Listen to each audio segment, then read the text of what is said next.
மக்கள் அனைவருக்கும் வணக்கம். நான் சைலேஷ் மரியனத்தன். இனிமே என்னோட சேனல்ல வந்து சட்டம் சார்ந்து, லா சார்ந்து அதிகமா வீடியோஸ் வரப்போகுது.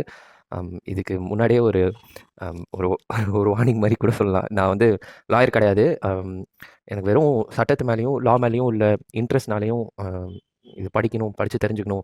நம்மள நிர்வகிக்கிற சட்டம் எதுன்னு நம்ம தெரிஞ்சுக்கணும் அப்படின்னு ஒரு ஒரு இன்ட்ரெஸ்ட்னால மட்டும் எனக்கு இதெல்லாம் நான் சட்டம் சார்ந்து, லா சார்ந்து நிறையா படிப்பேன். ஸோ அதனால லா வீடியோஸ் கொஞ்சம் போடலாம் அப்படின்னு ஒரு பிளான் பண்ணியிருக்கேன். இதில வந்து என்ன மாரி வீடியோஸ் இருக்கும்னா, ரொம்ப ஜெனரல் வீடியோஸ் தான் இருக்கும். கான்ஸ்டிடியூஷன் சார்ந்து கொஞ்சம் ஜெனரல் வீடியோஸ் இருக்கும். சப்போஸ் உங்களுக்கு கேஸ்ல டவுட்டு, இந்த கேஸ் என்ன, அந்த கேஸ் என்னன்னு உங்களுக்கு ரெஃபரன்ஸ்க்கு எதாவது வேணும்னா, நீங்க எனக்கு மெயில்ல வந்து இந்த மாரி இந்த கேஸ் அதுன்னு எதாவது நீங்க சொன்னீங்கனாவோ, இல்ல கமெண்ட் செக்ஷன்ல சொன்னீங்கனாவோ, நான் அந்த கேஸ் எடுத்து உங்களுக்கு எக்ஸ்பிளைன் பண்ண ரெடி.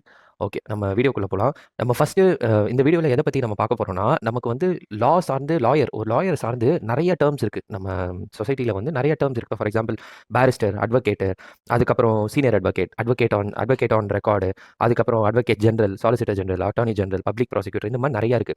ஸோ இதெல்லாம் என்ன அப்படின்றத வந்து பேசிக் வீடியோ. இத வந்து ஃபர்ஸ்ட்டு நான் இத உங்களுக்கு எக்ஸ்பிளைன் பண்ணிடுறேன். ஃபர்ஸ்ட்டு லாயர் அப்படின்னா என்னன்னு நம்ம பார்க்கலாம். பெர்சன் ஸ்டடியிங் லா. ஒருத்தன் சட்டக்கல்லூரியில படிக்கிறான். R law graduate.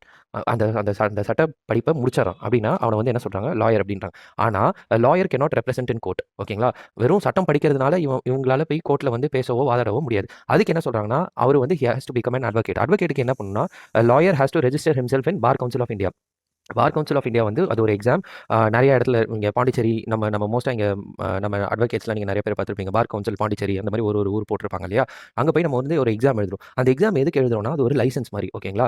Licence to practice in court. ஓகேங்களா? ஒரு லாய் ஒரு ஒரு ஒரு ஒரு லாயர் அதாவது ஒரு அட்வொகேட் எப்போ அந்த லாயர் அட்வொகேட்டா மாறுறார்னா, ஒரு பார் கவுன்சில் ஆஃப் இந்தியால போய் எக்ஸாம் எழுதி, எக்ஸாம் கிளியர் பண்ணி லைசென்ஸ் வாங்குறாரு. மாரி கோர்ட்ல போய் வாதாடுறதுக்கு. அப்போ தான் அவர் வந்து அட்வொகேட் ஆகுறாரு. ஓகே. பாரிஸ்டர் அப்டின்னா என்னன்னு பார்த்தீங்கன்னா, எ பெர்சன் ஸ்டடியிங் லா இன் இங்கிலாந்து. இங்கிலாந்துல சட்டம் படிச்சாருன்னா, அவரு பேரு பாரிஸ்டர். ஓகேங்களா? அடுத்து நம்ம என்ன பார்க்க போறோம்னா, who is the senior advocate? Senior அட்வொகேட்னா யாருன்னா, designated either by a Supreme Court or High Court. ஓகேங்களா? இவருக்கு வந்து 45 இயர்ஸ் ஆர் அபவ் ஏஜ் இருக்கும். 20 இயர்ஸ் ஆஃப் எக்ஸ்பீரியன்ஸ் இருக்கும். ஓகேங்களா? அப்புறம் அவங்க ட்ரெஸ்ல வந்து இந்த சைடு ஒரு ஃபிளாப் மாரி இருக்கும். அவங்க வந்து சீனியர் அட்வொகேட்ன்னு சொல்லுவாங்க. இவங்களால போய் வக்காலத்து ஃபைல் பண்ண முடியாது. ஒரு ஒரு பார்ட்டிய ரெப்ரசென்ட் பண்ணி போய் வக்காலத்துக்கு நிக்க முடியாது. ஓகேங்களா? அடுத்தது advocate on record. Advocate on ரெக்கார்ட்னா, an advocate on record can file an vakalat. ஓகேங்களா? On behalf of a party in Supreme Court. ஒரு பார்ட்டிய ரெப்ரசென்ட் பண்ணி இந்த ஏஓஆர் அப்படின்ற அட்வொகேட் ஆன் ரெக்கார்ட் என்ன பண்ணலாம்னா, ஒரு பார்ட்டிய ரெப்ரசென்ட் பண்ணி சுப்ரீம் கோர்ட்ல போய் வக்காலத்துக்கு வாங்கலாம் அப்படிங்கிற. எப்ப இவங்களால வாங்க முடியும்னா, பாஸ் ஏஓஆர் எக்ஸாம் அப்படின்னு இருக்கு. அட்வொகேட் ஆன் ரெக்கார்ட் எக்ஸாம்னு ஒரு எக்ஸாம் இருக்கு. அந்த எக்ஸாம கிளியர் பண்ணனா, these people are eligible to represent a person in Supreme court. ஓகேங்களா? இவங்களுக்கு எக்ஸ்பீரியன்ஸ் ஏதாவது வேணுமான்னு கேட்டீங்கன்னா, ஆமா கண்டிப்பா வேணும். இவங்களுக்கு எவ்வளோ 5 இயர்ஸ் ஆஃப் எக்ஸ்பீரியன்ஸ் வேணும். இந்த ஏஓஆர்ல ப்ரீவியஸா 4 இயர்ஸ் ஆஃப் பிராக்டிஸ் இருக்கணும் இவங்களுக்கு. Plus 1 year of training as AOR. அதாவது 4 வருஷம் இவங்க வந்து அந்த அட்வொகேட் ஃபீல்ட்ல உங்களுக்கு பிராக்டிஸ் இருக்கணும். பிளஸ் 1 இயர் இவங்க ட்ரைனிங் எடுத்துருக்கணும். எதுல? அட்வொகேட் ஆன் ரெக்கார்டா இவங்களுக்கு ட்ரைனிங் எடுத்துருக்கணும். எடுத்திருந்தா இவங்க வந்து these people are eligible to become an AOR. Next நம்ம எத பத்தி பார்க்க போறோம்னா, 2 விஷயம் மெயினா நீங்க தெரிஞ்சுக்கணும். ஃபர்ஸ்ட் விஷயம் என்னன்னா, அட்வொகேட் ஜெனரல்னா என்ன? அட்டார்னி ஜெனரல்னா என்ன? அப்படின்னு தெரிஞ்சுக்கணும். இந்த 2 அட்வொகேட் ஜெனரலும் சரி, அட்டார்னி ஜெனரலும் சரி, இது 2ம் பெரிய பதவி. இப்போ அட்வொகேட் ஜெனரல் அப்படிங்கிறது வந்து ஒரு ஸ்டேட்ல he is a biggest law officer. First law officer of state யாருன்னா அட்வொகேட் ஜெனரல்.